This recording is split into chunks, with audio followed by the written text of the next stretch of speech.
서울중앙교회 남공훈 목사님께서 대언해 주시겠습니다.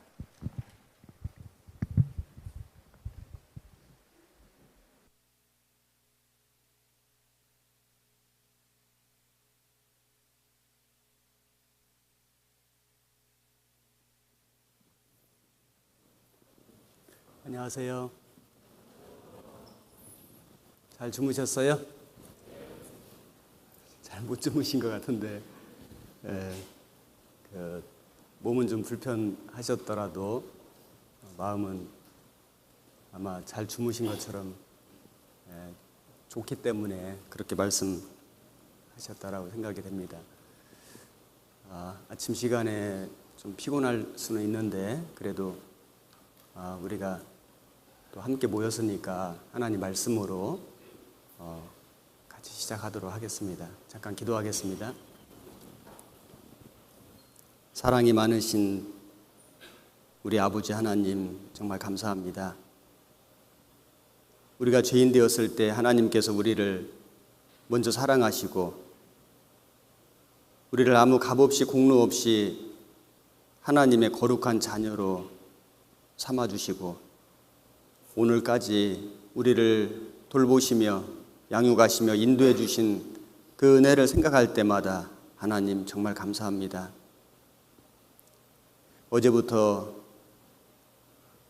전국에 미디어 관련된 봉사하는 우리 형제 자매님들이 이곳 대전교회당에 함께 모였습니다. 비록 몸은 좀 피곤할지라도 하나님께서 우리에게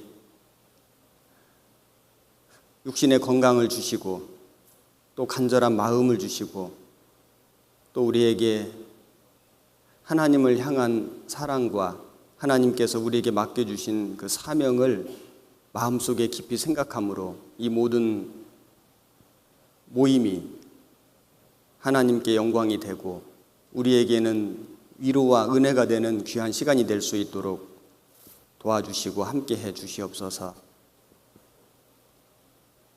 이 모임과 이 교제를 통해서 우리가 하나님의 뜻을 더욱 마음에 새기며 마지막 시대를 살아가는 우리들이 마땅히 무엇을 어떻게 해야 할지를 가르쳐 주시고 각 지교에 돌아가서 또 우리에게 주어진 모든 일을 할 때에 여기에서 생각하고 또 여기에서 다짐하고 여기에서 각오한 모든 것들을 실천해 갈 수 있도록 하나님 도와주옵소서.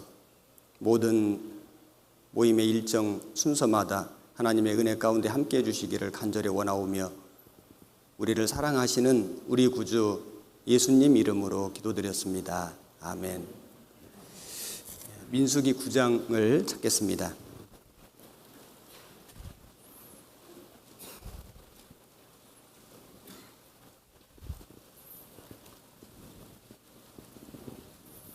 민수기 9장 15절 말씀.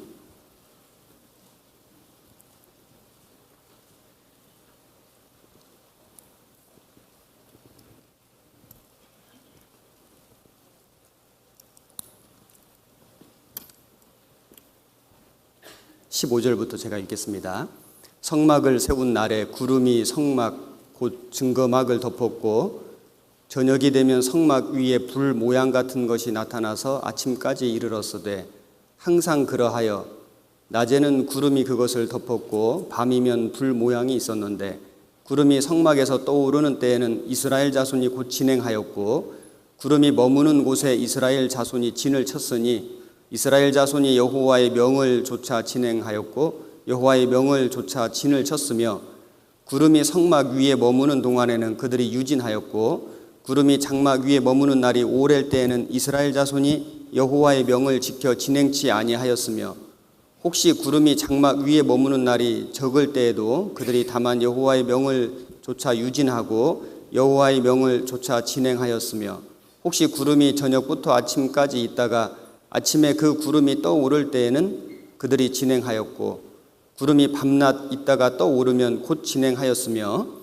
이틀이든지 한 달이든지 1년이든지 구름이 성막 위에 머물러 있을 동안에는 이스라엘 자손이 유진하고 진행치 아니하다가 떠오르면 진행하였으니 곧 그들이 여호와의 명을 조차 진을 치며 여호와의 명을 조차 진행하고 또 모세로 전하신 여호와의 명을 따라 여호와의 직임을 지켰더라. 1년에 한 번씩 전국의 교회들이 함께 모여서 방송, 문서, 미디어 수련회를 하고 있습니다. 우리가 그 취급하는 분야가 방송 또 문서 미디어이기 때문에 사실 이렇게 먼 거리에서 모이지 않더라도 얼마든지 공문이라든지 또는 책자 발간이라든지 또는 뭐 인터넷을 사용한다든지 해서 서로 필요한 정보를 주고받을 수는 있을 겁니다. 그럼에도 불구하고 우리가 이렇게 시간을 내서 또 가까운 곳도 있지만은 아주 먼 곳에서까지 함께 모이는 것은 중요한 의미와 목적이 있다라고 생각이 됩니다. 전도서 4장에 한 사람이 두 사람이 한 사람보다 나음은 저희가 수고함으로 좋은 상을 얻을 것임이라 이런 말씀이 있죠. 물론 이제 이 말씀을 주로 결혼식에서 인용하기도 하고 또 이제 결혼한 부부들에게 적용하기도 하지만은 이 말씀은 반드시 그런 경우에만 해당되는 것은 아니고 이제 모든 형제 자매님들의 교제와 또 교회 모든 것에 다 연결된다고 할 수 있을 겁니다. 그래서 두 사람이 함께 누우면 따뜻하거니와 한 사람이면 어찌 따뜻하랴. 여기 두 사람이 함께 누우면 따뜻하거니와 특별히 두 사람이 함께 있다든지 함께 앉았다든지 함께 교제를 했다든지 이렇게 표현된 것이 아니고 두 사람이 함께 누우면 따뜻하거니와 눕는다는 것은 우리가 보통 이제 이 잠을 잘 때 눕는 거잖아요. 그래서 우리가 함께 모이는 모든 모임이 다 중요하고 소중하지만은 이렇게 멀리서 오셔서 하루 또는 이틀, 3일 뭐 그 이상도 되고요. 함께 잠을 자면서 숙박을 하면서 이런 교제를 나눈다는 것은 더 남다른 의미가 있고 또 교훈이 있을 거라고 생각이 됩니다. 그래서 이번에 비록 긴 시간은 아니에요. 1박 2일 어찌 보면 너무 짧은 시간이긴 하지만은 그러나 우리가 함께 모여서 교제하고 또 함께 밥을 먹고 함께 잠을 자고 하면서 교제하는 이것은 그런 그 공문 발송이라든지 또는 책자를 통해서라든지 인터넷을 통해서 하는 그 어떤 교제보다도 훨씬 더 소중하고 중요한 의미가 있다는 것을 생각해 보게 됩니다. 그래서 한 사람이면 패하겠거니와 두 사람이면 능히 당하나니 삼겹줄은 쉽게 끊어지지 아니하느니라. 우리가 이렇게 함께 모여서 같이 얼굴을 대면하고 또 서로 교제하고 있는 내용을 간증하고 그리고 또 그 가운데서 배우고 그리고 또 하나님 말씀으로 마음속에 다시 한번 하나님의 사랑과 마지막 시대를 살아가는 우리들의 사명을 각오하는 이런 시간들은 반드시 필요하고 그리고 우리에게 아주 유익하리라고 생각이 됩니다.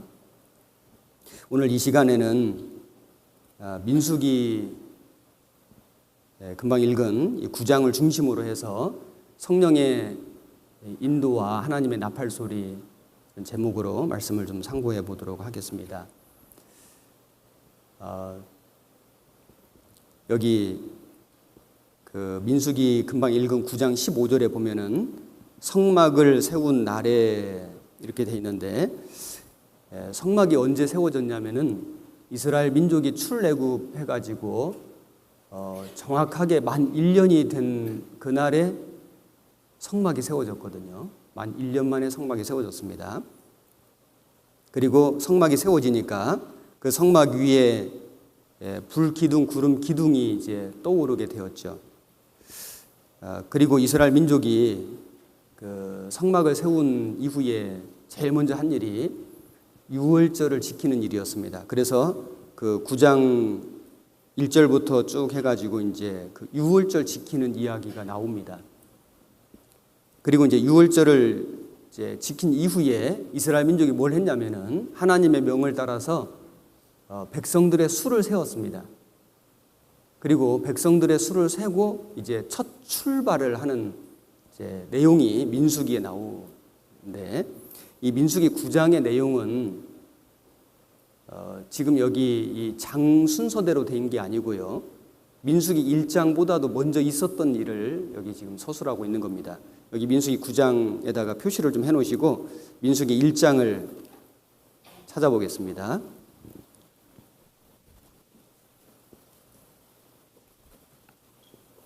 민수기 1장 1절에 이스라엘 자손이 애굽 땅에서 나온 후 제2년 2월 1일에 여호와께서 시내 광야 회막에서 모세에게 일러 가라사대, 여기 애굽 땅에서 나온 후 제2년 2월 1일이니까 만 1년이 지난 그 시점에서 성막이 완성이 됐고 1월 14일 날 유월절 절기를 지켰고, 그리고 여기 이제 2월 1일이니까 출애굽하고 1년 한 달 만에 여기 이제 하나님께서 모세에게 그 남자의 수를 세워라 이렇게 명령하신 겁니다.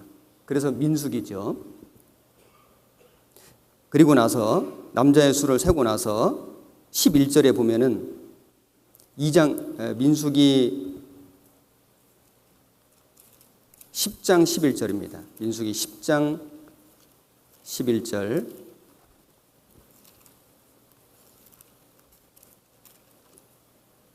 제2년 2월 20일에 구름이 증거막에서 떠오르매 이스라엘 자손이 시내 광야에서 출발하여 자기 길을 행하더니 바란 광야에 구름이 머무니라. 그래서 2년 2월 1일 날 이스라엘 남자의 수를 세웠고 2월 20일에 이제 출발을 했거든요. 그러니까 이 순서를 좀 정리할 필요가 있는데, 만 1년 만에 성막을 세웠고, 그리고 이제 그해 1월 14일 날 유월절 지켰고, 2월 1일 날 백성 수를 세웠고, 2월 20일 날 이제 출발한 겁니다. 그래서 민수기 9장의 내용은 민수기 1장부터 8장까지 그 사건보다 훨씬 그 앞에 있었던 일이라는 것을 좀 기억할 필요가 있습니다. 그래서 이스라엘 민족이 출발하기 전에 한 일이 유월절 절기를 지킨 일. 유월절은 이스라엘 민족이 애굽에서 구원된 것을 의미하고, 물론 우리에게도 유월절 어린 양 그리스도께서 희생이 되셨느니라. 우리가 예수님을 믿을 때 이스라엘 민족이 그 어린 양의 피를 문 임방 설주에 발라가지고 그 죽음의 재앙이 넘어간 것처럼 우리가 예수 그리스도를 믿을 때에 그 심판이 이제 넘어갈 것을 이제 보여주신 거죠. 그래서 이 유월절 절기를 지켰다는 것은 우리가 구원받은 것을 이렇게 다시 한번 기억한다, 상기한다, 이런 의미가 있고, 그리고 나서 이제 이스라엘 민족이 이제 가나안을 향해서 출발을 한 겁니다. 그 출발했을 때 낮에는 구름 기둥, 밤에는 불 기둥이 성막 위에 항상 떠 있어서 이스라엘 민족이 갈 길을 가르쳐 주고, 그리고 항상 그들을 보호해 준 거예요. 자, 이걸 보면은 하나님께서 우리를 예수님의 보혈로 구원해 주시고, 구원받은 이후에 하나님의 나라에 갈 때까지 불기둥, 구름기둥은 성령의 그림자이잖아요. 그래서 성령께서, 하나님께서 우리 가운데 함께 계시고 우리를 인도하시고 우리를 지키시고 우리를 보호해 주신다는 것을 우리에게 가르쳐 주신다고 할 수 있습니다. 그리고 나서 이제 민수기 10장에 가면은 은나팔 2개를 쳐서 만드는데, 쳐서 만든다는 것은 이렇게 두드려서 만드는 겁니다. 그런데 이 은나팔 2개를 만들어 가지고 이제 나팔 규례를 주거든요. 그래서 전체 이스라엘 백성들이 소집될 때는 어떻게 나팔을 불고, 족장들이 소집될 때는 어떻게 불고, 진을 진행할 때는 어떻게 불고, 그 다음에 또 제사를 지낼 때는 어떻게 불어라, 이런 식으로 은나팔을 만들어 가지고 이제 나팔 부는 규례를 그 민수기 10장에서 말씀해 주시는데, 이것은 불기둥, 구름기둥은 눈에 보이는 거잖아요. 그래서 눈에 보이는 불기둥, 구름기둥을 보고 이스라엘 민족이 이제 진행을 하는데, 그런데 사람 숫자가 장정만 60만 명이고 남녀노소 다 합치면 한 200만 명 정도 되는 엄청난 사람들이기 때문에 눈에 보이는 구름기둥, 불기둥만으로 그들을 질서정연하게 인도하는 것이 아마 쉽지 않았을 수 있죠. 그래서 하나님께서 모세에게 은나팔을 만들어 가지고 나팔 부는 나팔 소리를 통해서 이스라엘 민족을 인도하는 하나의 방법을 이제 보조적으로 주신 겁니다. 이 나팔 소리는 오늘날 우리로 말하자면은 이 교회를 이 구름기둥, 불기둥이 인도해 가시잖아요. 성령이 인도해 가시는데, 그런데 그 성령께서 구체적으로 우리를 어떻게 인도해 가시느냐? 하나님의 말씀으로 우리를 인도해 가시잖아요. 그래서 하나님의 이 나팔 소리는 오늘날 하나님의 말씀이라고 할 수 있습니다. 요한계시록의 7 교회를 소개하면서 성령이 교회들에게 하시는 말씀을 들을지어다. 성령이 교회들에게 하시는 말씀을 들을지어다. 성령이 교회들에게 하시는 말씀을 들을지어다. 계속 반복되는 말씀이죠. 성령께서 누구에게 말씀하시냐면은 교회들에게 말씀하시는데, 교회를 통해서 말씀하시는 겁니다. 그래서 오늘날 성령은 우리를 어떻게 구체적으로 인도해 가시냐면은 나팔 소리 같은 하나님의 말씀으로 우리를 아주 구체적으로 인도해 가신다. 우리는 나팔 소리에 귀를 잘 기울여야 되겠죠. 왜냐하면은 소리를 잘 듣지 않으면은 이 가나안으로 가는 그 대열에서 자칫하면은 이탈될 수도 있잖아요. 그래서 구름기둥, 불기둥을 잘 보는 것도 필요하고 나팔 소리를 귀 기울여 듣는 것도 필요했을 겁니다. 그리고 또 우리 시대에 우리는 할 일이 나팔 소리에 귀를 기울여서 진행할 뿐만 아니고 왕 같은 제사장들이잖아요. 우리 모든 사람들은 왕 같은 제사장들이기 때문에 그 나팔을 제사장들이 불었는데 우리도 그 나팔을 불어야 되거든요. 복음의 나팔이죠. 그래서 오늘 이런 내용들을 좀 구체적으로 상고해 보도록 하겠습니다. 여기 이제 민수기 성경은 모세가 쓴 5권의 오경 중에 한 권이잖아요. 이 창세기는 시작입니다. 시작. 제네시스라는 현대자동차 모델 이름이기도 하지만은 그 기원, 발생이라는 뜻을 갖고 있는 이제 제네시스. 그래서 이 창세기 안에는 모든 것의 시작이 들어 있거든요. 이 창조의 시작, 그리고 또 인류 역사의 시작, 그리고 또 범죄의 시작, 심판의 시작, 이런 그 모든 시작이 창세기에 들어 있습니다. 그래서 창세기만 우리가 올바르게 공부를 해보면 우리 인생이 그 궁금해하는 사실 거의 모든 문제들이 이제 풀리도록 되어 있습니다. 창세기 안에 모든 시작. 그래서 사람이 어떻게 하나님에게서 떨어졌고 또 사람이 어떻게 하나님께 돌아가야 할지 그 구원의 시작도 창세기에 나오거든요. 출애굽기는 엑소더스 구원입니다. 그래서 잘 아시는 대로 애굽은 이 세상의 모형이고 바로는 이 세상의 그 권세를 갖고 있는 공중의 권세 잡은 마귀의 모형이고 물론 모세는 예수님의 모형이 되죠. 그래서 그 억압받는 핍박받는 이스라엘 민족을 애굽에서 이제 구원하는 기록, 출애굽하는 기록이 나와 있는데 이것은 우리가 이 마귀의 권세 속에서 살다가 예수 그리스도의 보혈로 이제 구원받는 이 모습의 모형이라고 할 수 있죠. 그 다음 성경이 레위기인데, 레위기가 처음에 어떻게 시작하냐면 여호와께서 성막에서 회막에서 모세에게 말씀하여 가라사대 이렇게 시작됩니다. 그러니까 레위기는 이제 출애굽기, 즉 그 엑소더스 구원받은 사람들이 하나님의 성막에서, 성막이 예수님 모형이죠. 성막에서 어떻게 하나님을 만나고 어떻게 하나님을 섬길 것인지를 설명해 주는 책이 레위기라고 할 수 있죠. 구원을 받으면 이제 우리는 하나님과 교제하고 교통하고 또 하나님을 섬기고 하나님을 예배하는 이제 삶을 살아가야 됩니다. 그 내용이 그 5가지 제사, 7가지 절기 이런 것을 통해서 이제 레위기에서 우리에게 설명해 주고 계십니다. 그 다음 성경이 민수기인데, 민수기는 말 그대로 이제 숫자를 센 거잖아요. 숫자를 2번 셌습니다. 그래서 이 민수기 1장에서 숫자를 한번 세웠고 26장에서 2번째 숫자를 세웠는데, 하나님께서 구원받은 그리스도인들을 일일이 아시는 겁니다.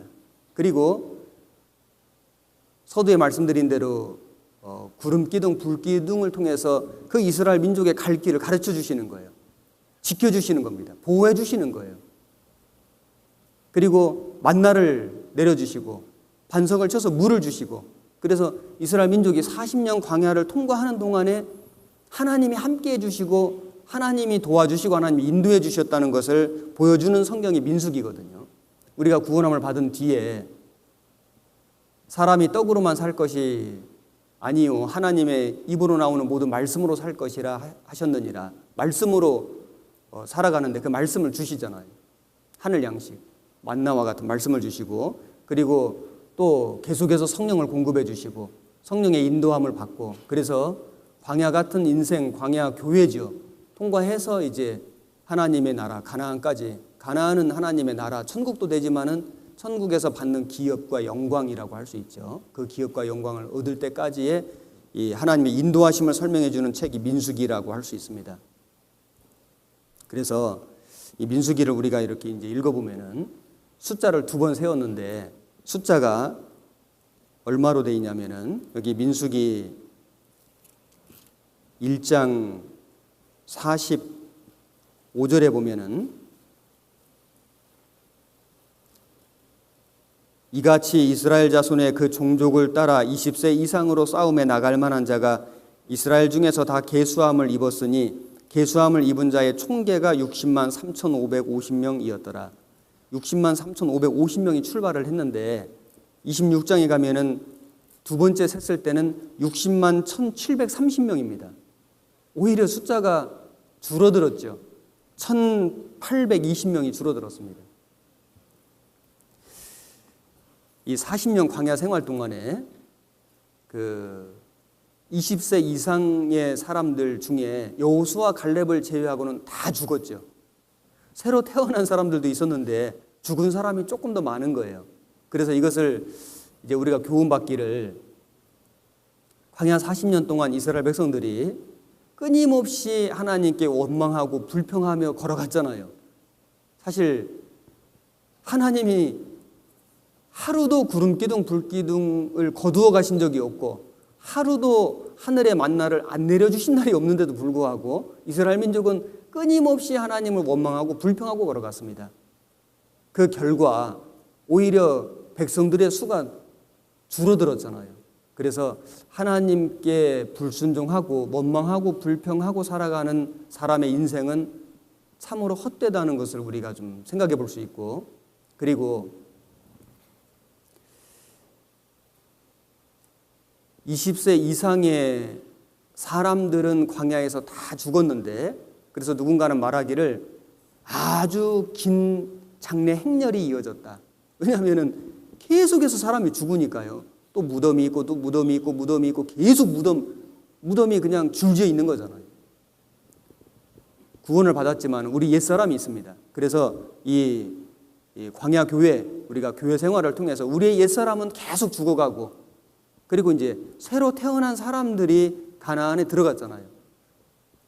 옛사람을 벗어버리고 새 사람을 입으라. 그래서 우리는 새로운 그 성품을 가지고 새 사람이 되어서 하나님의 나라에 들어간다는 것을 또 교훈받을 수도 있습니다. 여기 민수기 1장 1절 다시 보시면은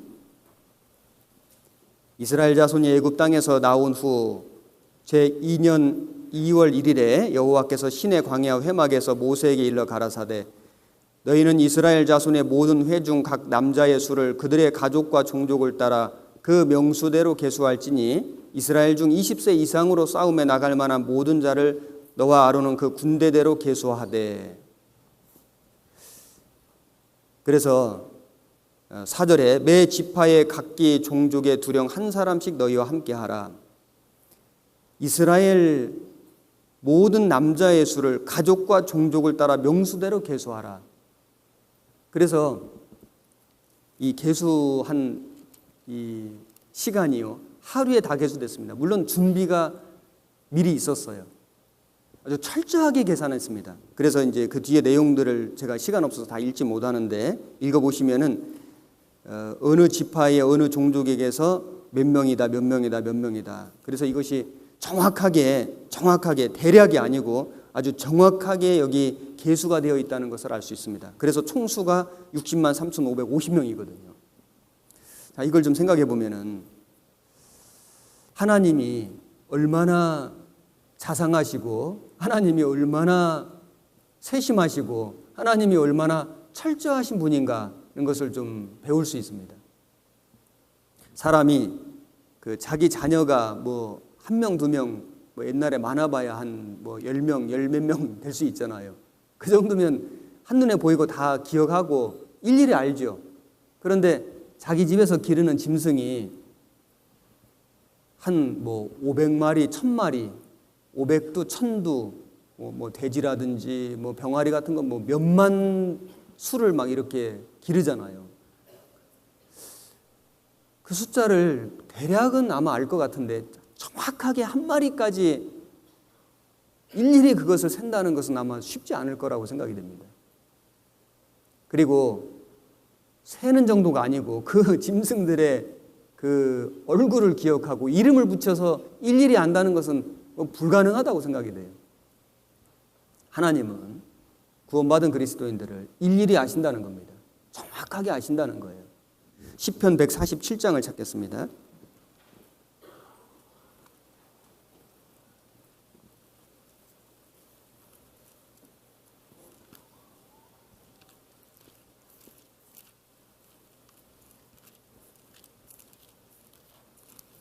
시편 147장 4절 5절 같이 읽겠습니다. 저가 별의 수요를 계수하시고 저희를 다 이름대로 부르시는도다. 우리 주는 광대하시며 능력이 많으시며 그 지혜가 무궁하시도다. 하나님이 별의 수요를 계수하신다. 사람은 지금도 하늘의 별이 몇 개인지를 다 모르거든요. 왜냐하면 성능 좋은 망원경이 생길 때마다 계속 새로운 별을 발견해 가잖아요. 이 우주의 끝이 어딘지를 인간은 아직도 모르잖아요. 하나님은 별의 수요를 계수하시고 뿐만 아니고 저희를 다 이름대로 부르시는도다. 이름을 붙이시고 그 이름을 일일이 기억하시고 부르시는 하나님. 그래서 우리 주는 광대하시며 능력이 많으시며 그 지혜가 무궁하시도다. 그 별의 수요를 다 계수하시고 이름을 부르시는 하나님이 사람이 아무리 많아도 별의 수하고는 비교할 수 없죠. 이 별의 수요가 이 바다 모래알 만큼 많다고 그러잖아요. 거기에 비하면 사람이 많다고는 하지만은 그 별의 수요에 비하면 아주 적습니다. 별의 수요를 다 아시고 이름을 부르신 하나님이 사람을 모르시겠느냐. 그리고 사람 중에 구원받은 사람 중에 구원받은 사람은 사실 그리 많지 않거든요. 그러면 별의 수요를 아시고 이름까지 부르시는 하나님이 모든 사람을 아시는데 그 모든 사람 중에 구원받은 하나님의 자녀를 모르시겠느냐. 너에게는 머리털까지 다 세신 바 되었나니. 사람을 아는 정도가 아니고 머리털까지 세셨다. 그래서 간혹 이렇게 머리털이 좀 없으신 분이 있잖아요. 소위 이제 대머리가 있는데 대머리 가지신 분이 하나님을 참 편하게 해드린대. 왜냐하면은 하나님 머리카락을 세실 일이 없으시기 때문에. 하나님은 우리도 우리 머리카락을 셀 수도 없거니와 세본 적도 없죠. 그런데 하나님은 우리의 머리카락까지 다 세고 계신다. 참 이것을 생각할 때 마음에 여간 은혜가 됩니다. 베드로가 예수님 부활하신 이후에 밤새도록 물고기를 못 잡았는데 오른편에 그물을 던지라. 그래서 이제 잡아서 끌어올려 보니까 막 그물에 가득 있는 겁니다. 세어 보니까 153마리라고 153이 나왔죠. 베드로도 그 전에요, 어부였을 때 살아있는 물고기 잡아서 죽여서 배 채우는 삶을 살았을 때는 그물에 걸려 나오는 물고기를 그렇게 일일이 세웠을까? 아마 그렇게 일일이 153마리 이렇게 세면서 그 어부 일을 했을 거라고 생각은 안 됩니다. 그런데 예수님을 아니까, 예수님을 만나니까, 그래서 사람을 낚는 어부가 되게 하리라 이 사명을 받으니까 그 정확하게 성경에 물고기 숫자가 거기에 나온다는 것은 의미가 있다 생각이 됩니다.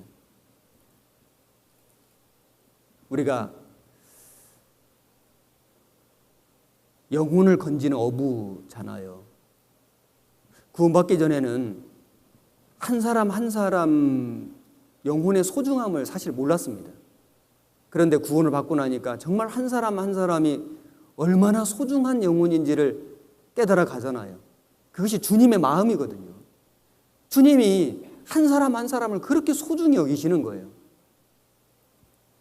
사실 사람은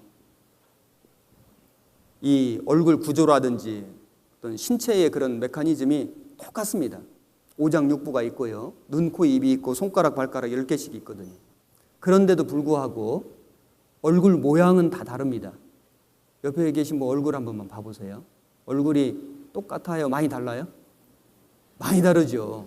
많이 다르죠. 만약에 나하고 얼굴이 똑같은 사람을 만난다면은 기분이 짱일까요? 꽝일까요? 이제까지 그런 일은 물론 없었습니다. 앞으로도 없을 겁니다만은 나하고 얼굴이 똑같은 사람을 만난다면은 이렇게 예를 들어보죠. 제가 넥타이를 골라 매고 나왔는데 우리 전도인실에 한 30명 이상 전도인이 계시는데요. 저하고 똑같은 색깔 디자인 브랜드의 넥타이를 매고 오신 분이 두 분이나 계신다면은 기분이 짱일까요? 꽝일까요? 꽝까지는 아니지만은 별로 이렇게 좋지는 않을 것 같아요. 그러면 좀 풀어놓든지 바꿔 매고 오든지 그럴 수도 있겠죠. 사람은 공장에서 찍어낸 제품이 아니고 예술가가 일일이 그 마음을, 영혼을 담아서 만든 작품과도 같은 존재인 겁니다. 우리는 공장에서 찍어낸 물건이 아니거든요. 제품이 아닌 거예요. 하나님이 한 사람 한 사람을 일일이 빚으신 것이 맞습니다. 그렇다면은 그 하나님이 우리를 모르실까요? 우리의 머리카락도 세신 바 되었나니 우리를 정확하게 아시는 하나님이 계신다. 이것은 마음에 큰 위로가 됩니다. 아, 하나님이 아신다. 하나님이 내 인생을 지으셨다. 하나님이 내 몸을 만드셨다. 하나님이 책임지시는 거예요. 그래서 무엇을 먹을까, 무엇을 마실까, 무엇을 입을까 염려하지 말라. 천부께서는 이 모든 것이 너에게 있어야 할 줄을 아시느니라. 천부, 하늘 아버지가 계신다는 거죠. 우리에게 무엇이 필요한 줄을 모르시는 게 아니고 하나님은 아시지만은 적절할 때 적절한 것을 주시는 거예요. 이방인의 충만한 수가 차기까지 이스라엘에 더러는 완화가게 된 것이라. 구원받을 사람, 구원받을 이방인 숫자도 정확하게 아시죠. 그래서 교회가 완성되어 가고 있는데 우리는 모르지만은 마지막 구원받을 사람이 구원을 받으면은 성령께서 우리를 지상에서 천상으로 옮기는 일이 있잖아요. 요한계시록 7장에 보면은 환난 기간에 이스라엘 민족이 각 지파별로 12,000명씩 14만 4천 명이 구원받을 것도 정확히 아시고 예언해 놓으셨잖아요. 하나님은 대충대충 하시는 분이 아니고 하나님은 정말 정확하시고 철저하시고 자상하시고 아주 세심하신 분이라는 것을 우리가 알 수 있습니다. 그것을 기억할 때 한편 우리 마음속에는 감사함이 있죠. 야, 하나님이 아신다. 하나님이 기억하신다. 하나님이 알아주신다. 그래서 요한계시록 마지막에 가면은 각 사람이 그의 일한 대로 갚아주리라. 내가 속히 오리니 내가 줄 상이 내게 있어 각 사람이 일한 대로 갚아주리라. 일한 대로, 그 말은 누가 구원을 받고 얼마나 열심히 일했는지를 아시니까 일한 대로 갚아주신다고 말씀하신 거죠. 아, 내가 구원을 받고 지금까지 살아오는 동안에 여러 가지 일이 있었지만은 사람은 다 모르고 사람은 몰라줄 때도 있지만은 하나님은 아시고 하나님은 갚아주신다. 이것을 생각할 때 마음에 큰 위로가 됩니다. 위로가 됨과 동시에 두려움도 생기죠. 왜냐하면은 사람은 모르지만은 하나님이 아시는 내 안에 잘못된 것도 있잖아요. 내 안에 감추어진 죄도 있잖아요. 숨은 죄가 있잖아요. 하나님은 모르시는 게 없는 겁니다. 그래서 이 이스라엘 백성들의 수를 일일이 세셨다는 것은 우리의 신앙 생활에 큰 의미를 주고 교훈을 주신다라고 할 수 있습니다. 그리고 수를 세웠는데 어떤 사람의 수를 세웠냐면은 애굽에 있는 사람의 수가 아니고요. 애굽에서 나온 사람들의 수를 센 겁니다. 애굽에 있을 때 이스라엘 백성들의 신분은 노예였거든요. 노예. 노예는 자유가 없습니다. 그냥 시키는 걸 하는 거예요. 끌고 가는 대로 끌려가는 게 노예거든요. 우리가 구원받기 전에는 애굽에서 세상에서 죄의 노예였습니다. 그래서 죄가 시키는 대로 하고 살았어요. 죄가 끌고 가면은 끌려갔습니다. 그런데 이스라엘 민족이 출애굽 해가지고 홍해를 건너서 광야로 나오니까 백성 수를 셌거든요. 그들이 지리적으로만 이동이 된 게 아니고 신분 자체가 바뀐 거예요. 이제는 더 이상 그 애굽의 노예가 아니고 하나님의 백성으로, 하나님의 군사로 된 겁니다. 로마서 6장을 찾겠습니다.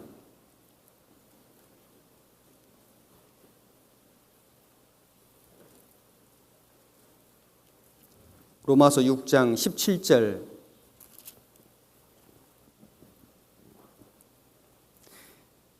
(17절) (18절) 같이 읽겠습니다. 하나님께 감사하리로다. 너희가 본래 죄의 종이더니 너희에게 전하여 준 바 교훈의 본을 마음으로 순종하여 죄에게서 해방되어 의에게 종이 되었느니라. 우리가 구원받기 전에는 죄의 종이었는데 이제는 의에게 종이 되었느니라. 신분이 바뀐 거죠. 홍해를 건넜다는 것은 이제 물론 침례의 모형도 됩니다. 옛사람이 죽은 거죠. 하나님과 새로운 삶이 시작이 된 겁니다. 하나님과 연합되었다는 뜻도 있고, 홍해를 건넜다는 것은 이제 배수진을 친 거예요. 다시는 돌아갈 수가 없어요. 홍해가 기적적으로 열렸다가 다시 합쳐졌죠. 다시는 홍해를 건너서 애굽으로 돌아갈 수가 없습니다. 그래서 이스라엘 민족이 그 광야에서 먹을 것이 없고 마실 물이 없을 때 하나님께 원망, 불평을 했어도 돌아가지는 못했잖아요. 돌아가자고 말은 했습니다. 우리가 차라리 애굽에서 죽는 것이 더 나을 뻔했다고 하나님 원망하면서 말은 했지만은 돌아갈 수는 없는 거예요. 왜냐하면 홍해가 가로막혀 있잖아요.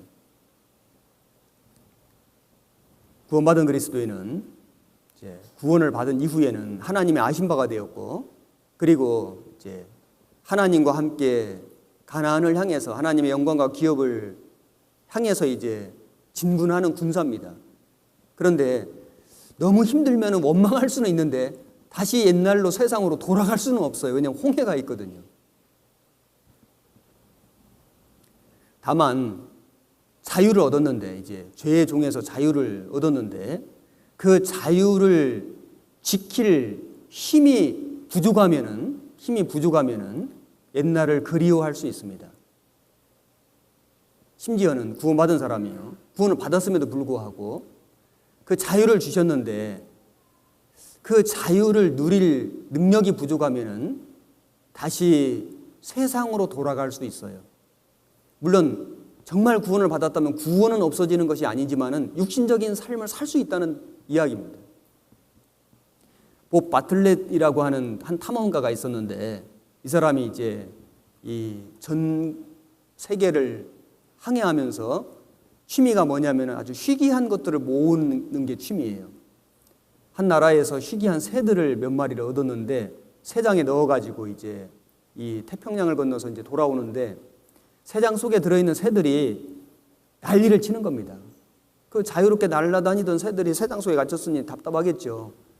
그 중에 몇 마리가 아주 심하게 몸부림을 치고 푸드덕거리고 난리를 치니까 새장 문이 열려버린 거예요. 그래서 몇 마리가 날아갔습니다. 그 갇혀 있다가 공중에 날아가니까 얼마나 좋았겠습니까? 창공을 막 이 날개짓을 하면서 아주 힘있게 날아올랐는데 몇 시간이 지난 후에 놀라운 일이 벌어진 거예요. 그 도망갔던 새들이요, 완전 지쳐가지고 그 배로 다시 돌아와서 갑판 위로 툭툭 떨어지는 거예요. 왜 그랬을까요? 날라는 갔는데 쉴 곳이 없는 겁니다. 앉을 곳이 없는 거예요. 자유를 얻었는데 자유를 누릴 힘이 부족해, 능력이 부족하니까 다시 돌아오잖아요. 구원받은 그리스도인이 죄의 종으로 살다가 자유를 얻었는데 이 자유를 누릴 힘과 능력이 부족하면 옛날을 그리워합니다. 심지어 세상으로 돌아간 사람도 있습니다. 이스라엘 민족은 구원을 받은 이유가, 목적이 뭐냐면은 하나님의 군사거든요. 하나님의 군대거든요. 출애굽기를 읽어보면은 내 백성, 내 군대라고 말씀했습니다. 내 백성, 내 군대. 하나님은 이스라엘 민족을 노예로 부리려고 구원하신 게 아니고 노예에서 해방해서 하나님의 백성이 되고 하나님의 군대가 되도록 하려고 애굽에서 이끌어내신 거거든요. 그런데 여기 이 군대라는 것은 하루아침에 되는 게 아니거든요. 여기 남자분들은, 형제님들은 군대 다녀오신 분들이 많죠. 거의 다녀오셨을 겁니다. 군대를 가보면은 계급이 있는데요. 이제 우리 자매님들은 계급이 헷갈려요. 처음에 가면 계급장이 없습니다. 그래서 모자를 쓰는데 계급장 없는 훈련병이에요. 훈련병이 볼 때는요, 그 2등병이 이제 작대기가 하나 있는 게 2등병이거든요. 하나 있으니까 1등병인 줄 아는데 그게 아니고 하나면 2등병이에요. 처음에 작대기 하나를 달아요. 그런데 훈련 받을 때 그 2등병 계급장만 봐도요, 가슴이 두근거려요. 야, 언제 나는 저 계급장을 달아볼까? 그리고 이제 일병이 되고 상병이 되고 이제 병장이 되면은 이제 이 작대기가 4개짜리가 되는데 참 신기한 게 뭐냐면요, 나이가 많고 공부도 많이 하고 사회적으로 신분도 있고 이런 분들이 이제 군대를 좀 늦게 오는 경우가 있잖아요. 늦게 왔는데 군복을 딱 입혀가지고 이제 그 2등병 그 작대기 하나짜리 군복을 딱 입혀놓으면요, 그렇게 폼이 안 나요. 사회적으로는 나이도 있고 학식도 있고 신분도 있고 정말 사회에서는 나름대로 꽤 엘리트고 아주 이 장래가 촉망되는 그런 이 사람이라 할지라도 군대 와서 2등병 계급장 달린 군복을 딱 입혀놓으면 그렇게 사람이 좀 후질근해 보이고 화가 좀 부족해 보이고 그렇게 폼이 안 나거든요.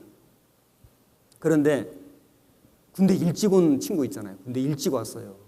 그래가지고 이 아주 나이도 어리고 학력도 그리 많지 않고 또 무슨 사회적으로 신분도 없고 할 일 없어서 왔거든요, 군대를.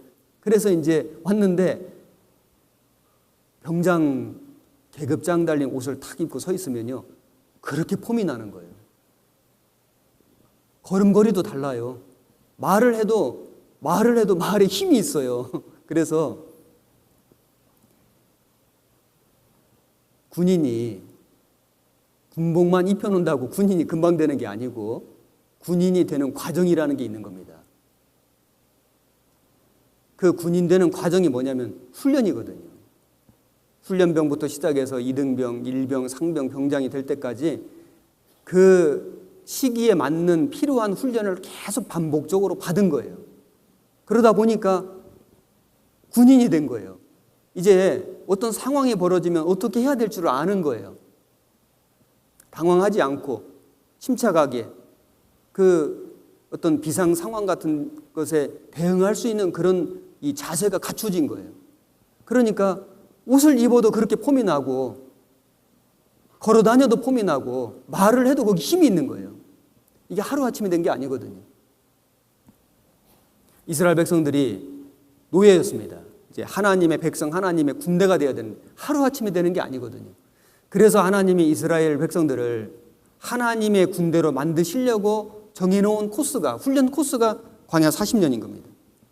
그래서 광야 40년 이제 본격적인 출발을 하기 전에 한 일이 뭐냐면은 백성들의 수를 센 거예요.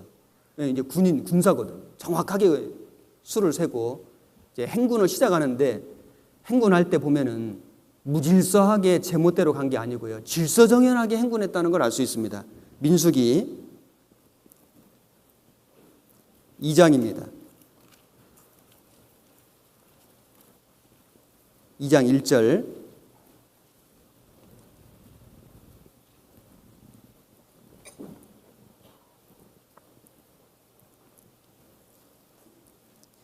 여호와께서 모세와 아론에게 일러 가라사대 이스라엘 자손은 각각 그 기와 그 종족의 기호 곁에 진을 치되 회막을 사면으로 대하여 치라.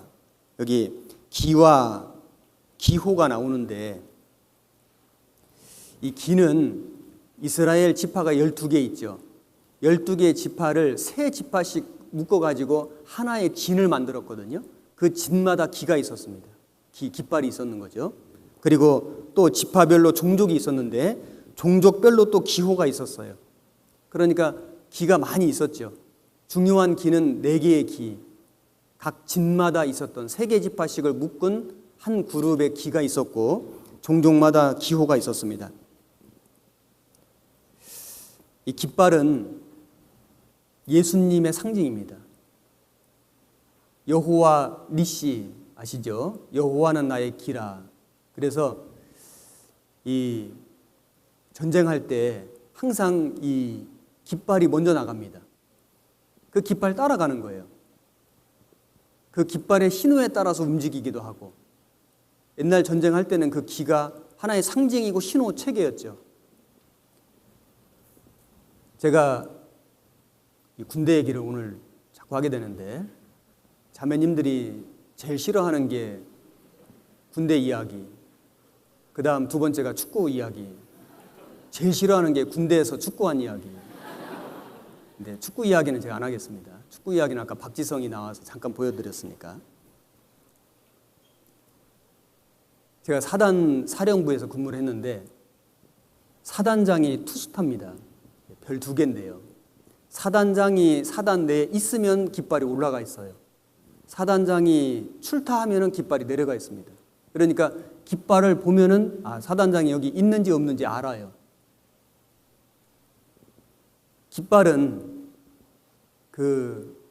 이 총사령관의 상징이죠. 이스라엘 민족의 깃발은 예수님의 상징입니다. 그래서 진을 치는데, 이제 일종의 천막 텐트를 가지고 이렇게 진을 치는 거죠. 진을 치는데 어디다 진을 쳤냐면은 각각 그 기와 그 종족의 기호 곁에 진을 치되 그 깃발 옆에다가 진을 친 겁니다.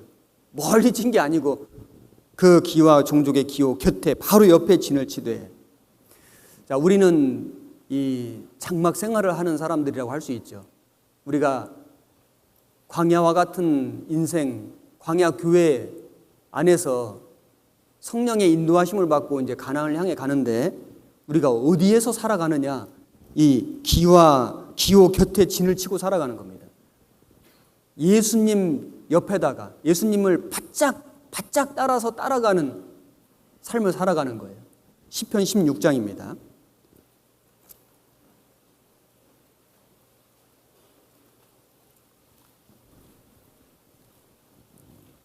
시편 16장 8절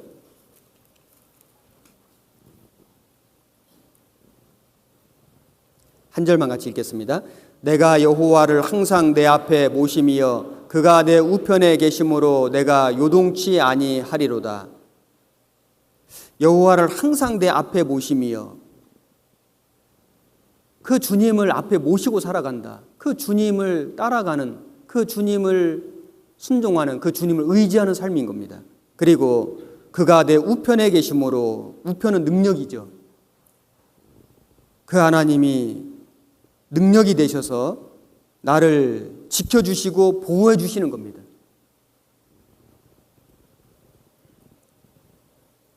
구원받은 그리스도인은 어떤 삶을 살아가야 되냐면은 예수님 옆에 진을 치고 예수님을 바짝 따라가는 그런 삶을 살아가야 되는 거예요. 그래야만 능력 있는 삶을 살고 하나님의 보호를 받을 수 있습니다. 베드로가 예수님을 3번 부인했을 때 이 발단이 뭐냐면요, 성경을 읽어보면은 멀찍이 따라가니라. 멀찍이라는 게 점점 멀어진 거죠. 바짝 따라가니라 이래야 되는데 멀찍이 따라가니라.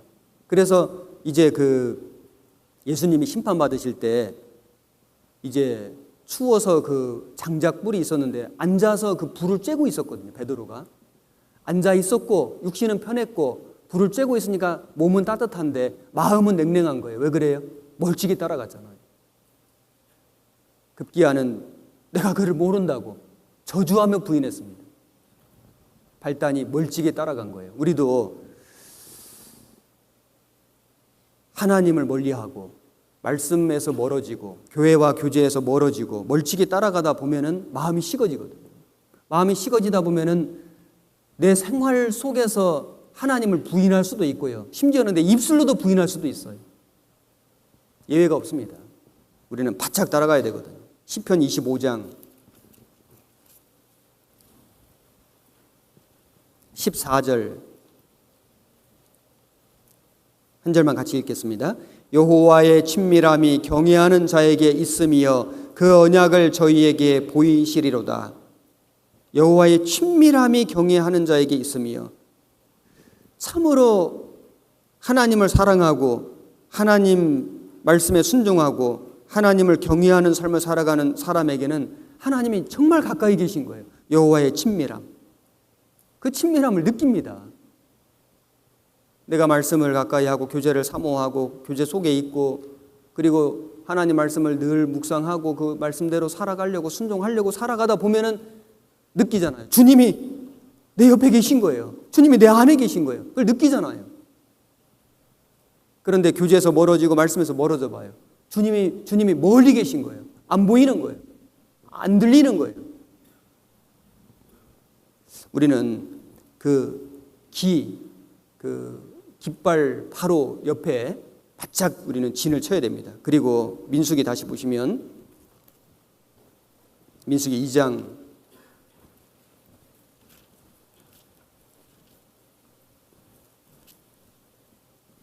2절에 이스라엘 자손은 각각 그 기와 그 종족의 기호 곁에 진을 치되 회막을 사면으로 대하여 치라. 회막은 성막이죠. 그 성막을 사면으로 대하여 치라. 그 말은 이 동서남북 사방에서 회막을 바라보고 진을 치라, 이 말입니다. 회막을 바라보고 회막을 대하여 회막을 마주하여 진을 치라. 그러니까 동서남북 세 개 지파 씩 한 진을 이루어서 진을 치는데 반드시 회막을 바라보고 마주 대하고 진을 치라. 하나님 중심의 삶을 살아라. 하나님을 바라보는, 항상 하나님의 공급함을 받는 삶인 겁니다. 순서가 뭐냐면은 먼저는 우리는 하나님의 공급을 받아야 되거든요. 그리고 이 진이 동서남북 사방을 향해 있잖아요. 마주대하고 있는데, 마주대하고 성막을 바라보고 있는데 방향은 동서남북 쪽을 향해, 동서남북 사방으로 돼 있죠. 그러니까 먼저는 성막을 바라보고 하나님의 공급을 받고 그리고 그 힘으로, 그 능력으로 세상으로 나가는 거예요. 순서가 먼저는 하나님께 받는 게 먼저거든요. 우리가 구원을 받아야 되잖아요. 구원을 받아야만 하나님의 사랑을 받아야만, 그 은혜를 받아야만, 죄사함을 받아야만 우리는 그 다음에 비로소 다른 사람을 용서할 수 있고요, 사랑할 수 있고요, 그리고 영혼을 건질 수 있고요, 주님의 사람으로, 주님의 하나님의 사람으로, 하나님 일꾼으로 살아갈 수 있잖아요. 먼저는 공급을 받아야 되거든요. 마가복음 3장을 찾겠습니다.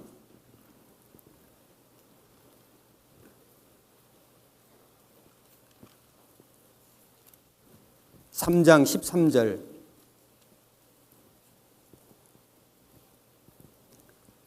또 산에 오르사 자기의 원하는 자들을 부르시니 나아온지라. 이에 12를 세우셨으니 이는 자기와 함께 있게 하시고 또 보내사 전도도 하며 귀신을 내어 쫓는 권세도 있게 하려 하심이러라. 여기 보면 순서가 먼저는 부르셨죠. 제자들을 부르시고 그 다음에 세우시고, 그리고 그 다음에 자기와 함께 있게 하시고, 그 다음에 보내시고 전도하게 하시고 귀신도 내어 쫓는 권세도 주셨습니다. 그러니까 먼저는 우리는 부르심을 받아야 돼요. 그리고 함께 있게 하시고, 먼저는 주님과 함께 거하고 교제하고 그 속에서 공급함을 받고, 그 힘으로 우리는 세상에 나가서 복음을 전하고 전도도 하고 그리고 능력 있는 삶도 사는 거예요. 먼저는 우리가 받아야 됩니다. 그래서 신앙생활의 비결이요, 주님을 먼저 보고 사람을 보면은 문제가 해결이 되는데, 사람을 먼저 보고 주님을 보면 문제가 되는 일이 많이 생겨요. 신앙생활 중에 사람을 먼저 보고 주님을 보면은, 아니 저분이 저렇게 하도록 왜 하나님은 내버려 두시지? 어떻게 저럴 수가 있지? 왜 문제되는 일이 많거든요. 그런데 주님을 먼저 보고 사람을 보면, 아, 그럴 수도 있다. 그럼에도 불구하고 주님이 사랑하신다. 주님을 먼저 보고 사람을 보면은 그 사람을 용서할 수도 있고 사랑할 수도 있고 문제가 해결이 됩니다. 어떤 상황도 마찬가지예요. 상황 보고 하나님을 보면은, 아니 어떻게 이런 일이 생길 수가 있죠? 하나님을 원망할 수도 있는데 문제가 생기죠. 그런데 주님을 보고 상황을 보면, 아, 무슨 뜻이 있을 거다. 그럴 수도 있다. 우리에게 뭔가 교훈이 있을 거다. 문제가 해결이 됩니다. 우리는 이 순서에 주의해야 됩니다. 민수기 9장, 오늘 처음 읽었던 본문입니다. 민수기 9장 15절. 성막을 세운 날에 구름이 성막 곧 증거막을 덮었고 저녁이 되면 성막 위에 불 모양 같은 것이 나타나서 아침까지 이르렀으되 항상 그러하여 낮에는 구름이 그것을 덮었고 밤이면 불 모양이 있었는데, 구름이 성막에서 떠오르는 때에는 이스라엘 자손이 곧 진행하였고 구름이 머무는 곳에 이스라엘 자손이 진을 쳤으니. 자, 우선 17절까지만 읽었습니다. 구름 기둥, 불 기둥이 성막 위에 떠올라서 움직이면 따라가는 거예요. 머물면은 거기에 이제 진을 치고 유진, 거기에서 이제 머무는 겁니다. 구름 기둥, 불 기둥. 이 기둥이 그냥 기둥처럼 이렇게 서 있기만 한 게 아니고요, 버섯 모양처럼 넓게 퍼져 있는 거예요. 그러니까 이스라엘 한 200만 명 되는 사람들이 진을 치고 있으니까 굉장히 넓은 지역이잖아요. 그 넓은 지역을 다 커버해 주는 겁니다. 이게 구름 기둥, 불 기둥이거든요. 중동 지역은 아주 건조합니다. 그래서 건조한 지역의 특징이 뭐냐면은 햇빛이 뜨겁지만은 그늘에만 가면 시원해요. 습기가 없기 때문에 그늘에만 가면은 굉장히 시원합니다. 반면에요, 밤이 되면 굉장히 추워져요. 이 광야 사막은요, 일교차가 굉장히 컸습니다. 낮에는 너무 뜨겁고요, 밤에는 너무 추웠거든요. 그러니까 낮에는 구름 기둥으로 햇빛을 가려주는 거예요. 밤에는 불 기둥으로 그들을 이 추위에서 보호했습니다. 그리고 보호해 줄 뿐만 아니라 빛을 비춰줬거든요. 왜냐하면 밤에도 행군할 때가 많이 있는 겁니다. 그래서 그 길을 밝게 비춰준 겁니다. 구름 기둥, 불 기둥은 오늘날 성령의 그림자이죠. 오늘날 성령께서 교회를 인도해 가십니다. 안내자죠. 가이드죠. 우리가 이 자동차로 운전하고 가다 보면은, 물론 요즘에는 내비게이션이 많지만 도로에 이 표지판도 있잖아요. 도로 표지판을 보면은 어느 방향인 것을 알 수 있고 얼만큼 거리가 남았는지를 알 수 있고 많은 정보를 제공해 주죠. 도로의 표지판만 있어도 굉장한 이 목적지를 향해 가는 데 도움을 받는데 사막은요, 뭐 길도 없고요, 표지판도 없고요, 아무것도 없잖아요. 어디로 가야 될지 모르잖아요. 오직 한 가지, 구름 기둥, 불 기둥의 인도를 받는 거예요. 그리고 이스라엘 민족을 인도해 줄 뿐만 아니라 이스라엘 민족을 지켜주는, 보호해 주는 역할을 한 겁니다. 오늘날 성령이 우리를 인도해 가십니다. 성령이 오늘날 우리를 지켜주시는 게 있잖아요. 그 하나님의 성령이 말씀으로, 구체적으로 이 말씀으로, 성경의 말씀으로 우리를 인도해 가시고요. 그리고 이 말씀으로, 말씀의 약속으로 우리를 지켜주시잖아요.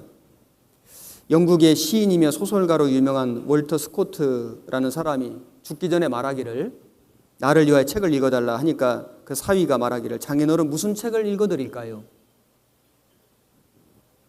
그 시인 소설가로 유명한 그 월터 스코트가 말하기를, 책은 오직 하나밖에 없으니 곧 성경이라. 나에게 있어서 유일한 책은 곧 성경이다. 그 사람이 시인이고 소설가니까 책을 많이 썼을 거 아니에요. 책을 많이 읽었을 거 아니에요. 그런데 그에게 있어서 유일한 책이요, 죽음 앞에서 책을 읽어달라, 그 유일한 위로가 되는, 힘이 되는, 능력이 되는 책은 오직 한 권 성경책이라. 우리에게도 마찬가지일 겁니다. 우리가 물론 많은 책을 보고요, 많은 책을 읽고요, 학교 다니는 분은 뭐 책을 가지고 늘 공부하고 하지만은 물론 그것이 필요하죠. 그러나 정말 내 인생을 인도해 주는 책이요, 정말 내 삶을 지켜주는 책이 뭘까요? 하나님 말씀, 성경인 겁니다. 주의 말씀은 내 길의 등이요, 내 발의 등이요, 내 길의 빛이니이다. 등이 되고 빛이 되는 그 역할을 해주는 것이 뭐냐면 성경이잖아요. 우리 구원받은 그리스도인이 내가 어떻게 살아야 할까? 어디로 가야 될까? 누가 알려줄까요? 하나님 말씀이요. 그래서 우리는 말씀을 들으면서, 말씀을 읽으면서, 말씀을 묵상하면서 내가 어떻게 살아야 할지를 깨닫잖아요. 아, 내가 이렇게 살아야 되겠다. 이 길로 가야 되겠다. 말씀은 내 발의 등이고 내 길의 빛이 됩니다. 하나님의 성령이 오늘날 말씀으로 우리를 인도해 주시고 말씀으로 우리를 지켜주시는 것이 맞습니다. 이스라엘 민족은요, 그 불기둥, 구름기둥의 인도를 받을 때 어떻게 했냐면은, 여기 18절부터 제가 이어서 읽어보겠습니다. 이스라엘 자손이 여호와의 명을 조차 진행하였고 여호와의 명을 조차 진을 쳤으며 구름이 성막 위에 머무는 동안에는 그들이 유진하였고 구름이 장막 위에 머무는 날이 오랠 때에는 이스라엘 자손이 여호와의 명을 지켜 진행치 아니하였으며 혹시 구름이 장막 위에 머무는 날이 적을 때에도 그들이 다만 여호와의 명을 조차 유진하고 여호와의 명을 조차 진행하였으며 혹시 구름이 저녁부터 아침까지 있다가 아침에 그 구름이 떠오를 때에는 그들이 진행하였고 구름이 밤낮 있다가 떠오르면 곧 진행하였으며 이틀이든지 한 달이든지 1년이든지 구름이 성막 위에 머물러 있을 동안에는 이스라엘 자손이 유진하고 진행치 아니하다가 떠오르면 진행하였으니 23절 한 절만 같이 읽겠습니다. 곧 그들이 여호와의 명을 조차 진을 치며 여호와의 명을 조차 진행하고 또 모세로 전하신 여호와의 명을 따라 여호와의 직임을 지켰더라. 한마디로 말해서 절대 순종한 거예요. 구름이 오랫동안 머물면요 계속 머물러 있어야 되는 겁니다. 그런데 잠깐 머물러요. 잠깐. 어제 왔거든요. 그래서 이제 장막을 다 치고 보통 일이 아니잖아요. 200만 명이 텐트를 치고 이제 자리 잡았는데 새벽에 떠올라서 또 막 가요. 그러면 또 다시 다 거두어가지고 이제 또 쫓아가야 돼요. 그러면 육신적으로 많이 피곤하잖아요. 너무 지칠 수도 있잖아요. 며칠이라도 좀 쉬게 해주시지. 좀 하루라도 좀 쉬게 해주시지. 오자마자 텐트 쳐놨는데 바로 구름기둥 막 떠나가는 거예요. 다시 거둬서 또 쫓아가야 돼요. 어떤 날은 머무는 날이 오래돼요. 그래서 이틀이든지 한 달이든지 1년이든지 구름이 성막에 머물러 있을 동안, 작년에 이맘때 이제 구름이 여기 머물렀는데 1년 내내 안 움직여요. 생각해 보세요. 광야에 무슨 PC방이 있어요? 무슨 뭐 레스토랑이 있어요? 아니면 뭐 영화관이 있어요? 광야에 뭐 무슨 쇼핑센터가 있어요? 뭐 아무것도 없잖아요. 그런데 그 광야에, 그 아무것도 없는 곳에 세상에 1년을 거기 머물러 있는 거예요. 그러면 아이고 하나님 정말 지겹습니다. 좀 빨리 좀 우리 좀 어디로 좀 보내주시죠. 할 수도 있잖아요. 그런데 이스라엘 민족이 원망을 많이 했어요. 먹을 것이 없다고, 마실 물이 없다고 원망은 많이 했지만은, 그러나 절대적으로 구름 기둥 불 기둥의 인도함을 받고 순종한 것은 잘한 겁니다. 순종했습니다.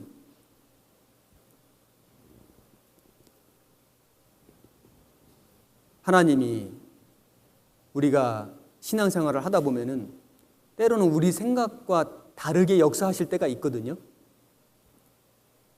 어떤 때는 너무 빨리 움직여요. 아유 하나님 저 좀 쉬고 싶어요. 어떤 때는 너무 오래 머물러 있어요. 어떤 봉사를 막 5년 10년씩 할 수도 있고요. 어떤 상황에서 빨리 안 바꿔주실 때도 있고요.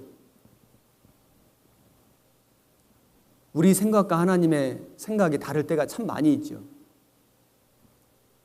그런데 우리가 해야 될 건 뭐냐면 절대 순종인 겁니다. 절대 순종. 왜냐하면 그 걸음을 인도하시는 분이 하나님이시거든요.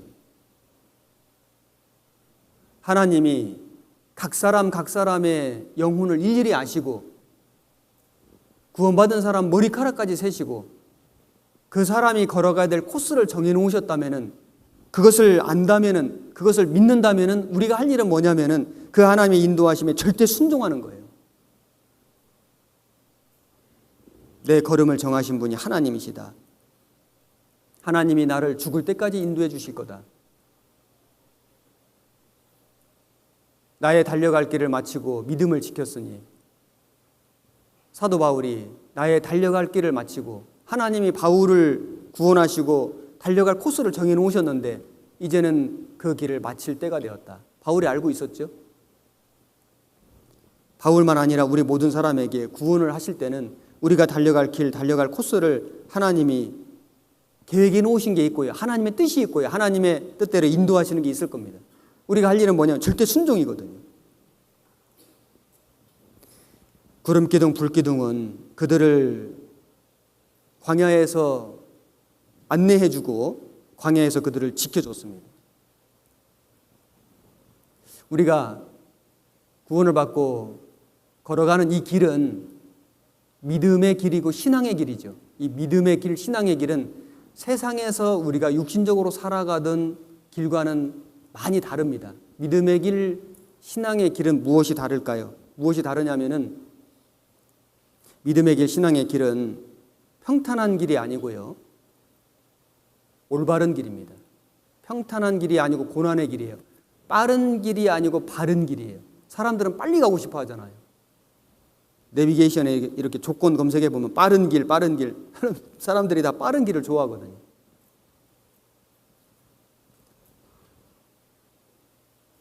어떤 길은 사람의 목이에 바르나 필경은 사망의 길이니라. 이런 말씀이 있죠. 어떤 길은 이 길로 가면 성공할 거야. 그런데 사망의 길이 될 수가 있잖아요. 우리가 구원받기 전에는 빠른 길을 찾고요. 빨리 출세하고요. 빨리 잘 되고 빨리 성공하고 빨리 돈 벌고.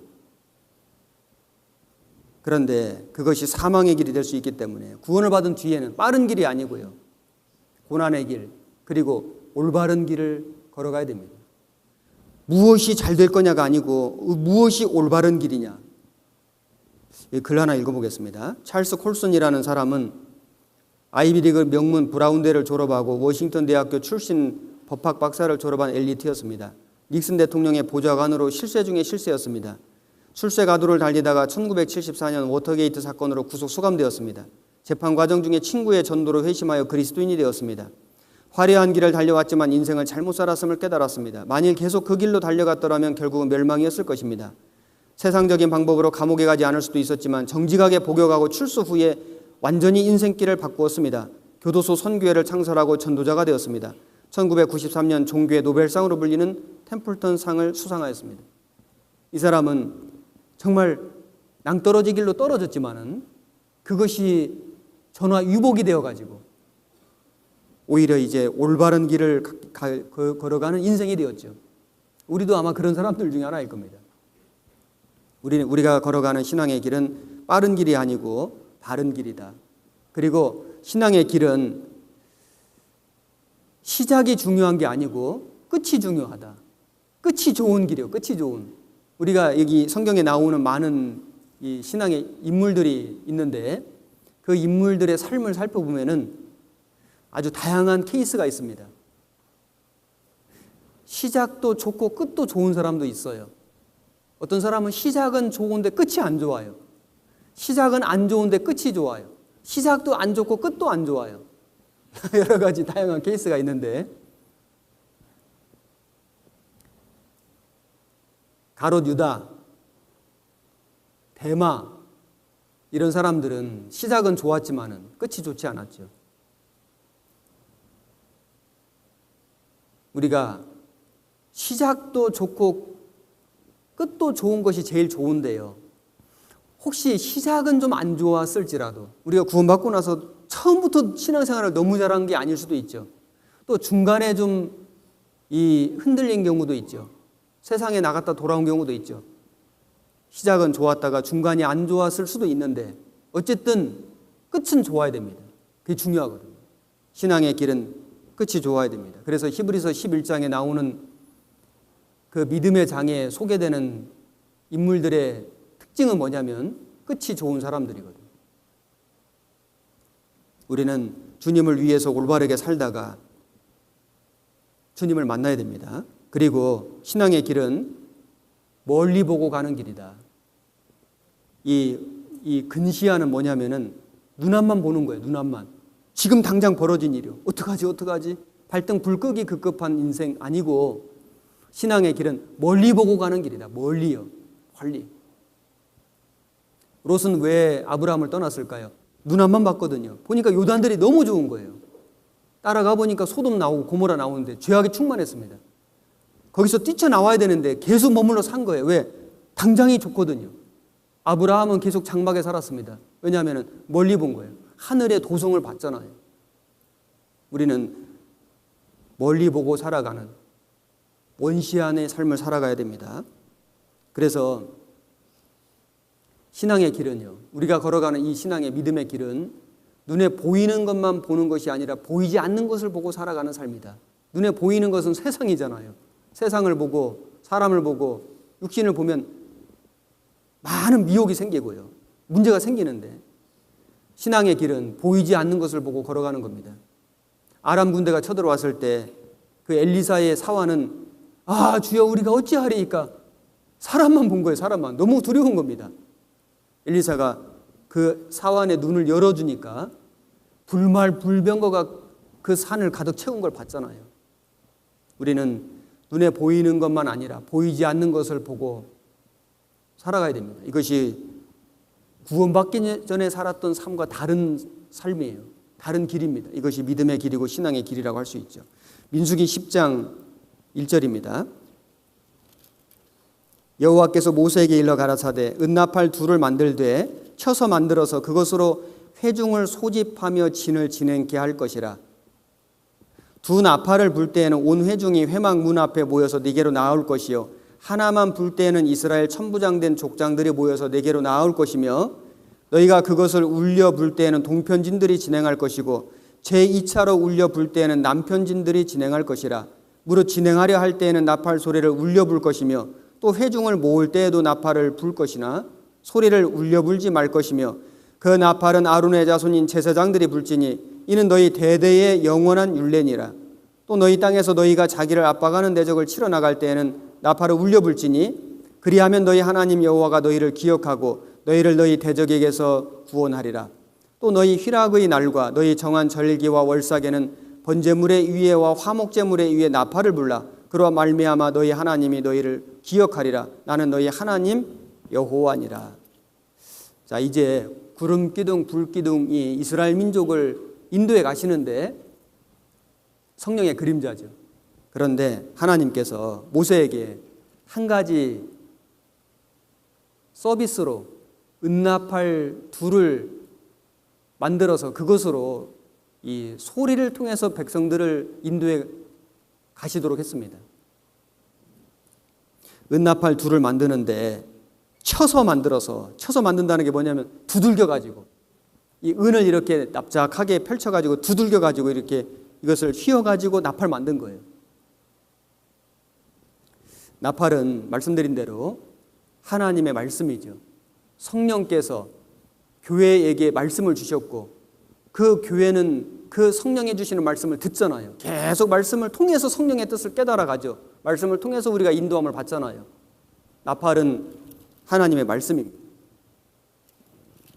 그런데 특별히 그 나팔을 만들 때 쳐서 만든다는 것은 그 말씀을 전하는 사람들은 고난 가운데에서 만들어진다는 걸 알 수 있죠. 나팔을 만들 때 쳐서 만든다는 것은 고난이거든요. 두들기잖아요. 전도인만 말씀 전하는 건 아니죠. 모든 구원받은 그리스도인은 나팔수입니다. 말씀 전하는 사람들이잖아요. 특별히 하나님의 복음을 전하고 말씀을 전하는 삶을 살아가는 사람은 편안한 가운데 말씀을 전하는 게 아니고 고난 가운데서요. 고난 가운데서 쳐서 만들 것이요. 고난 가운데서 말씀을 전하도록 되어 있습니다. 그리고 그 나팔은 언제 사용했냐면은 회중을 소집하며 진을 진행할 때, 그래서 이 온 회중이 모일 때는 두 나팔을 불고요. 나팔 소리가 컸겠죠. 그리고 천부장된 족장들만 모일 때는 하나만 불었습니다. 그리고 울려분다, 사이렌 소리처럼 막 울려불 때는 진행할 것이고, 이제 진행하라. 그냥 모을 때는 울려불지 말 것이며, 그래서 아론의 자손인 제사장들이 불지니 이렇게 규례를 세워주신 겁니다. 이스라엘 백성들은 어떻게 해야 할까요? 불기둥, 구름기둥도 잘 봐야 되지만 소리를 잘 들어야 되거든요. 항상 귀를 열어놓고 살아야 돼요. 무슨 나팔 소리가 들리는지, 이게 좀 두 나팔인지 한 나팔인지, 울려부는 것인지 울려불지 않는 것인지, 이걸 잘 들어야만 따라갈 수가 있거든요. 광야교회, 이 광야와 같은 이제 우리는 이 과정을 우리가 지금 걸어가고 있는데 해야 될 일이 뭐냐면은 성령의 교회들에게 주신 말씀을 잘 들어야 되거든요. 그래서 지금 우리가 무엇을 어떻게 하고 살아가야 할지 깨달아 가야 되거든요. 그래야지 그 교회와 함께 교제 속에서 주님의 일을 할 수가 있거든요. 우선은 잘 들어야 됩니다.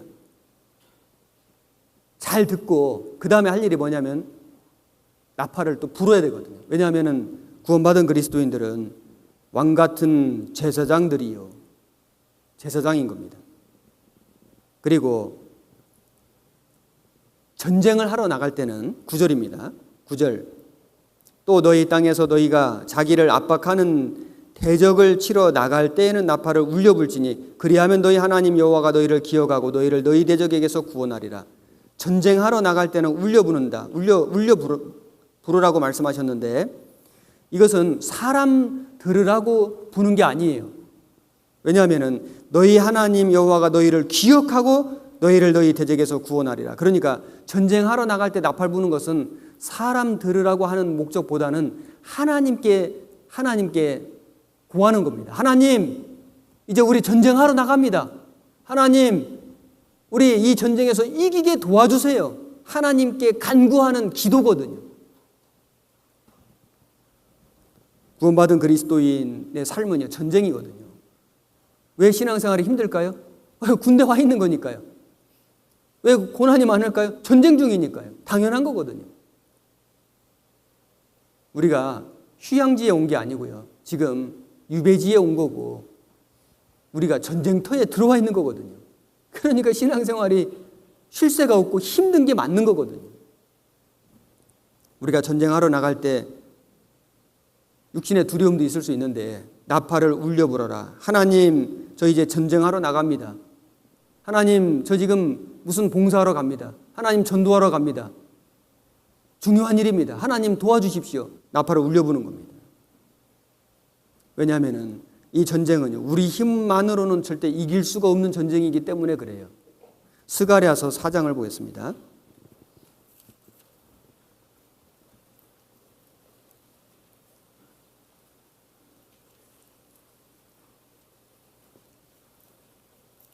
스가랴 4장 6절. 그가 내게 일러 가로되 여호와께서 스룹바벨에게 하신 말씀이 이러하니라. 만군의 여호와께서 말씀하시되 이는 힘으로 되지 아니하며 능으로 되지 아니하고 오직 나의 신으로 되느니라. 여기 이 성전 재건할 때 이 성전을 재건한다. 성전은 예수님의 모형도 되고 교회의 모습이죠. 교회가 지어져 갈 때 힘으로 되지 아니하며 능으로 되지 아니하고 사람의 힘, 사람의 능력으로 되지 않고 오직 하나님의 신으로, 하나님의 성령으로, 하나님의 능력으로 되느니라. 맞죠? 우리가 한 사람을 전도해 봐요.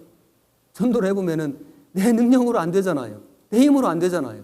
그러니까 전도하러 갈 때 진짜 하나님께 기도하잖아요. 하나님, 아무개 영혼을 건져주십시오. 아무개 영혼을 살려주십시오. 구원해 주십시오. 얼마나 간절히 기도해요.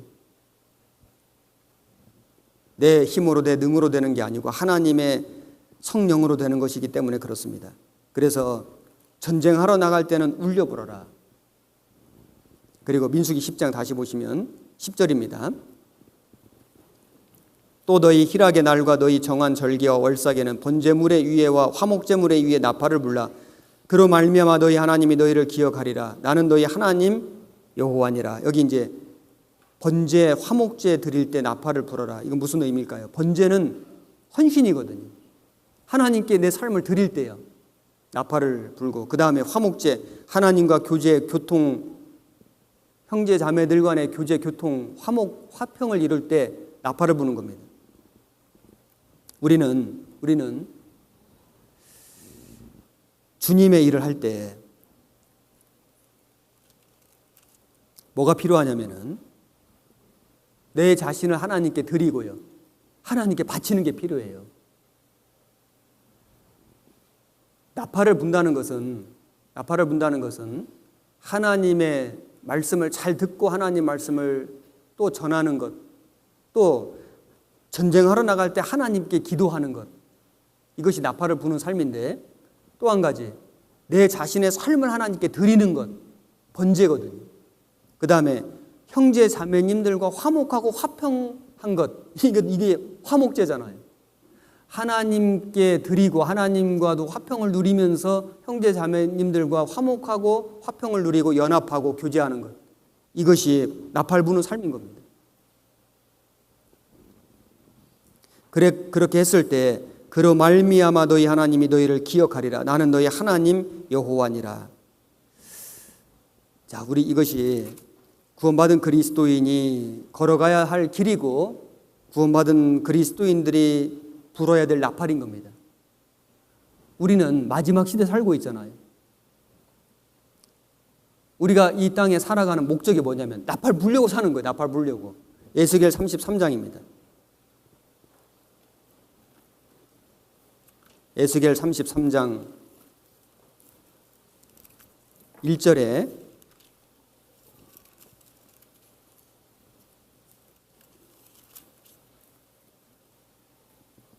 여호와의 말씀이 내게 임하여 가라사대 인자야 너는 내 민족에게 고하여 이르라. 가령 내가 칼을 한 땅에 임하게 한다 하자. 그 땅 백성이 자기 중에 하나를 택하여 파수꾼을 삼은 그 사람이 칼이 그 땅에 임함을 보고 나팔을 불어 백성에게 경고하되 나팔 소리를 듣고도 경비를 하지 아니하므로 그 임하는 칼에 제함을 당하면 그 피가 자기의 머리로 돌아갈 것이라. 그가 경비를 하였던들 자기 생명을 보존하였을 것이나 나팔 소리를 듣고도 경비를 하지 아니하였으니 그 피가 자기에게로 돌아가리라. 그러나 파수꾼이 칼이 임함을 보고도 나팔을 불지 아니하여 백성에게 경고치 아니하므로 그 중에 한 사람이 그 임하는 칼에 제함을 당하면 그는 자기 죄악 중에서 제한 바 되려니와 그 죄를 내가 파수꾼의 손에서 찾으리라. 우리는 나팔 쏘기 때문에 어떤 사람이 위험에 처하면 나팔 불어서 경고하라는 거죠.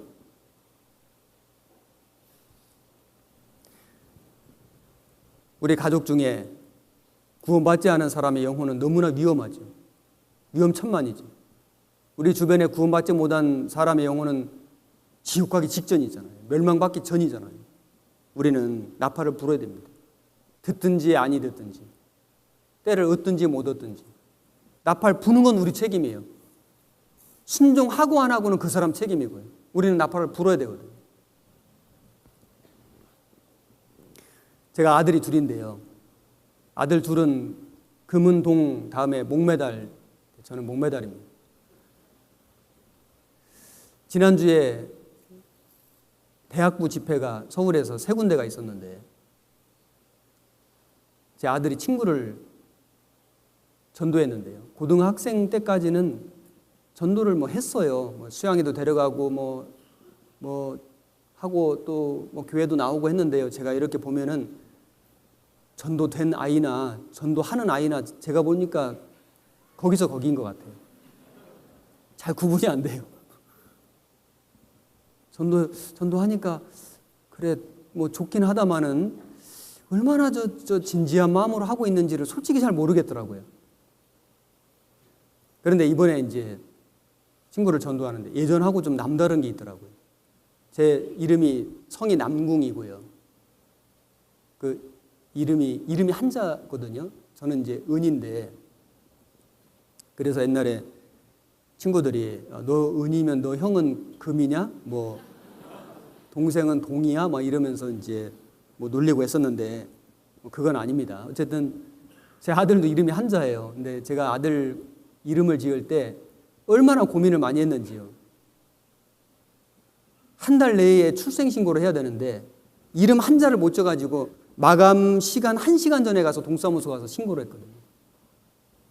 거기 이제 흑토변을 돌림자로 해가지고 한자를 짓는데 제 아들 이름이 훈입니다. 훈. 그런데 뜻이 뭐냐면 질나팔 훈이거든요. 흙으로 만든 나팔 훈자거든요. 그래서 제가 마음속에 생각하기를, 그래 너는 흙이지만은, 인생은 흙이지만은 언젠가는 다 흙으로 돌아가지만은 너는 복음의 나팔 부는 사람 되라. 이래가지고 제가 이제 질나팔 훈자를 붙여줬는데 그동안 나팔 소리가 별로 안 들렸어요. 근데 이번에 보니까 나팔을 좀 제대로 부는 것 같더라고. 그래서 친구가 예전에도 말씀을 몇 번 들었는데 죄복음을 안 들었는데 올려고를 안 하고 성경을 믿어지는데 너희 교회는 너무 이렇게 성경대로 말하니까 너무 겁신하고 두렵고 이래서 안 듣겠다 그러고 이런 친구를 하여튼 한 번만 상담해 보자고 이렇게 간절하게 부탁을 해가지고 이제 약속을 받았다는 거예요. 그래서 이제 그 대학 집회 오게 됐는데 이제 저보고 와서 좀 상담해 달라고. 그래서 그러지 말고 그냥 순리대로 해라. 거기 그날 오시는 분 중에서 상담하고 하나님께 기도하라고. 그래서 이제 그날 오시는 분 중에 한 전도사님이 상담을 했는데 너무 잘 돼가지고 이 친구가 나머지 다 듣겠다고 이렇게 이제 마음이 바뀌어버린 겁니다. 근데 그 이야기를 제가 들으니까 아니 전도는 아들이 하는데 왜 이렇게 제 마음이 더 간절해요. 그래가지고 야 너무 잘 됐다 이랬는데 그 다음날 또 안 오고 그 다음날 오고 그 다음날 안 오고 이래가지고 아주 사람을 들었다 놨다 그러는데 아들 마음이 너무 간절한 거예요. 그래서 이 모든 것도 너에게 좋은 훈련이 될 거다. 제 마음속으로요. 이게 너한테 정말 이게 좋은 훈련이 될 거다. 우리가 전도를 해보면은 주님의 마음을 그때만큼 많이 느낄 때가 없죠. 정말 주님의 마음, 진짜 그 간절한 마음, 그 영혼을 사랑하는 마음, 정말 나팔을 불 때만큼 우리 주님이 가까이 계신 때가 없거든요. 그래서 제가 한 20여 년 전에 아들 이름을 지었는데 이번에 제대로 좀 이름값을 한 것 같아서 마음이 굉장히 좋았습니다. 둘째 아들 이름은 찬인데요. 제가 집안 얘기해서 죄송한데 뜻이 있어서 얘기하는 거예요. 무슨 뜻이냐면은 송곳 뚫을 찬이거든요. 그 한자 뜻이 그래요. 흔히 쓰는 한자는 아닌데, 그래서 제가 이제 마음속으로 생각하기를, 너는 사람의 마음을, 영혼을 송곳처럼 뚫어가지고 속에다가 좀 하나님의 그 말씀을, 하나님의 은혜를, 복음을 좀 이렇게 전해서 사람을 바꾸는 사람이 좀 되어라. 이런 마음으로 이름은 지었는데 아직 송곳이 날카롭지가 않아요. 그래서 나팔 이야기를 하다 보니까 제가 생각이 나가지고 말씀드린 겁니다. 다른 오해는 하지 마시고, 혹시라도 제가 교훈될까 봐서 말씀드린 거니까요. 우리는 어떤 삶을 살아야 되냐면은 나팔을 부는 삶이에요. 복음의 나팔을. 에스겔 22장 30절에 22장 30절입니다. 30절, 31절 같이 읽겠습니다. 이 땅을 위하여 성을 쌓으며 성 무너진 데를 막아서서 나로 멸하지 못하게 할 사람을 내가 그 가운데서 찾다가 얻지 못한 고로 내가 내 분으로 그 위에 쏟으며 내 진노의 불로 멸하여 그 행위대로 그 머리에 보응하였느니라. 나 주 여호와의 말이니라. 여기에 성 무너진 데를 막아서서 나로 멸하지 못하게 할 한 사람을 찾는데 못 찾으면은 멸하겠다는 거죠. 한 사람의 인생은 성과 같습니다. 그 인생 영혼 앞에서 막아서서 하나님, 이 사람 영혼은 멸망시키면 안 됩니다. 하나님, 이 사람 영혼은 지옥 보내시면 안 됩니다. 막아서는 한 사람을 찾다가 못 찾으면 그 사람을 멸하시겠다고 말씀하신 거죠. 그러면 그 아버지 영혼 앞에서 간절하게 기도할 한 사람은 누굴까요? 그 어머니 앞에서요. 내 가족의 앞에서, 내가 사랑하는 사람의 앞에서, 그 멸망받을 성과 같은 그 사람의 영혼 앞에서 하나님, 이 사람 영혼은 멸망시키면 안 됩니다라고 막아서는 한 사람을 찾는데 그 사람이 누굴까요? 그 사람이 우리잖아요. 그 사람이 나잖아요. 아브라함이 조카 롯을 위해서 하나님께 얼마나 간절하게 중보기도했습니까? 우리는 내 가족과 내 주변의 사람들을 위해서 중보 기도하는 사람이 되어야 됩니다. 나팔 부는 사람이 되어야 됩니다. 듣든지 아니 듣든지, 때려 얻든지 못 얻든지, 그것이 우리 할 일입니다. 그리고 얼마 후면은요, 이제 무시무시한 나팔 소리를 듣게 됩니다. 신령 환난에 하나님이 이 땅에 내리시는 재앙이 있는데 7인, 7나팔, 7대접이에요.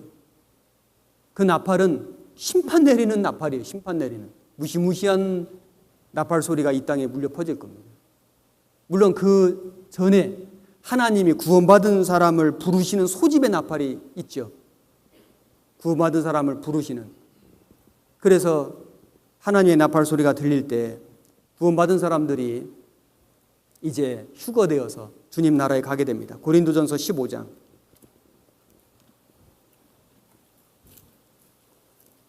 51절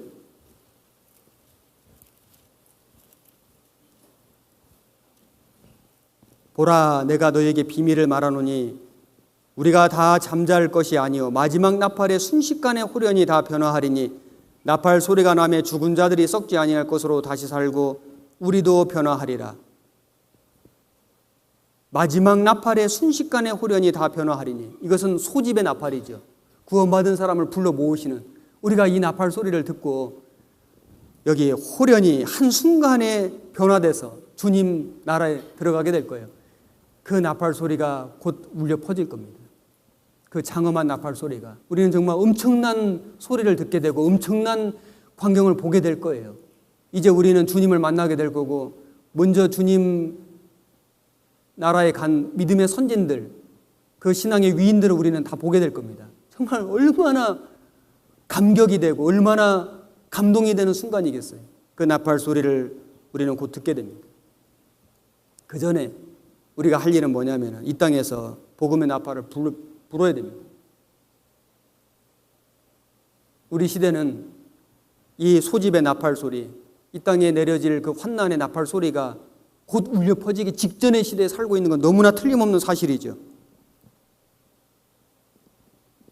성경이 거의 모든 언어로 다 번역이 되고 이제는 자기 나라 말로 된 성경을 다 읽을 수 있는 시대가 되었고 성경에 말씀하신 마지막 시대의 징조가 다 이루어진 시대가 우리 시대인 건 틀림없는 사실이잖아요.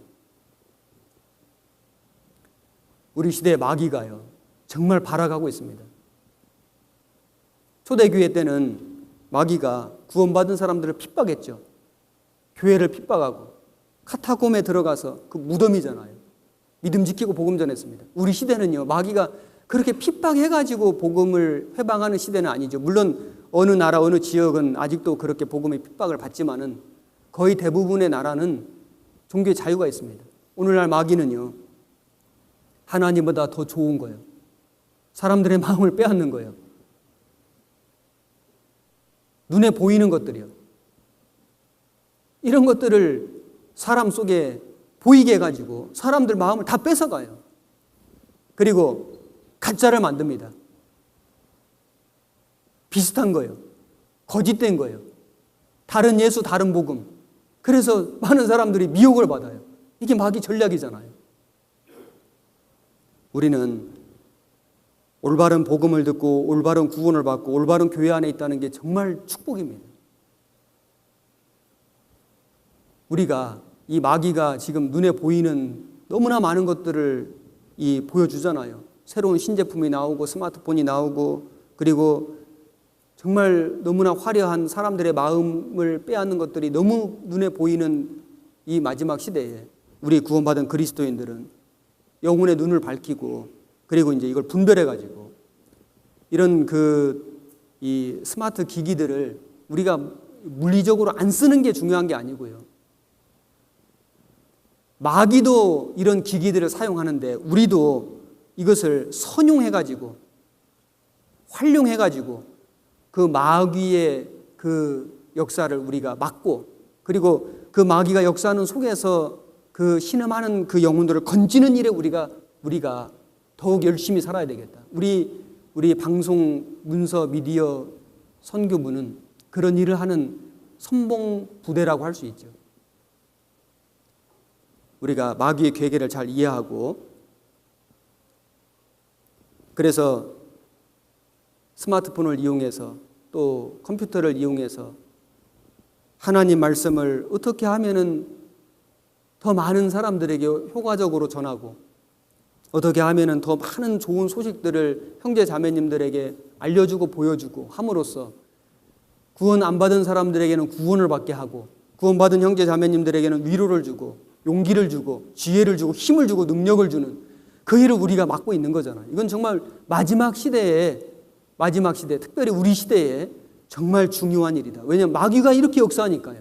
그 마귀 역사에 우리가 대항하려면은 맞설려면은 우리도 무장하고 우리도 그것을 연습하고 훈련해서 개발해서 그래서 나가서 싸워야 되잖아요. 진리 전쟁입니다. 영적 전쟁입니다. 여기 많은 분들이 이렇게 계시는데 마이크가 없다면은 말씀을 전할 수가 없을 겁니다. 몇 사람만 들리겠죠. 그런데 이 마이크가 있기 때문에 앰프 스피커가 있기 때문에 이렇게 많은 분들에게 생생하게 말씀이 전해지는 것처럼 우리 이 방송 문서 미디어 선교부는 마치 이런 그 마이크 앰프 스피커와 같은 역할을 하고 있다. 우리가 조금 그 수고함으로 그래서 컨텐츠를 만들고 마음판을 만들고 선교 말자치를 만들고 그리고 조각 설교를 만들고 뭘 만들어서 그래서 이것을 띄우고 SNS를 통해서 이렇게 보여주고 전파함으로써 사실 몇 명 속에 몇 수십 명, 몇백 명 속에 일어난 일이 몇 천 명, 몇만 명 더 많은 사람들에게 이게 전해지잖아요. 이거 얼마나 대단한 거예요. 어떤 형제님은, 어떤 자매님은요, 그림 하나 보고도 마음이 바뀝니다. 정말이에요. 간증 들어봐요. 어떤 그림 하나 보고, 마음판 그림 하나 보고도 마음이 바뀌는 거예요. 조각 설교 하나만 듣고도 마음이 바뀌는 거예요. 야, 내가 이렇게 살아야 되겠다.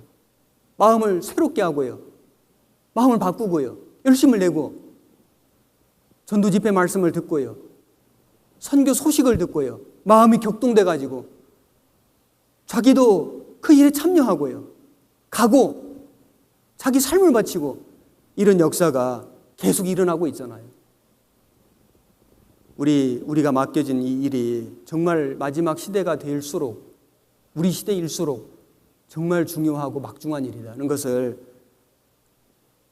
마음속에 명심하시고 여러분들 각 지교에 가셔서 지금까지도 너무나 잘 해주셨지만은 또 이런 수련회를 통해서 더 마음을 새롭게 해가지고 여러분의 교회에서 맡겨진 모든 일에서 최선을 다하는 충성하는 하나님께 쓰임받는 그런 분들이 되시기를 간절히 바랍니다. 기도하겠습니다. 고마우신 하나님 아버지, 전국에 수고하는 형제 자매님들 함께 모여서 교제하는 시간 갖게 해주신 것을 진정 감사드립니다.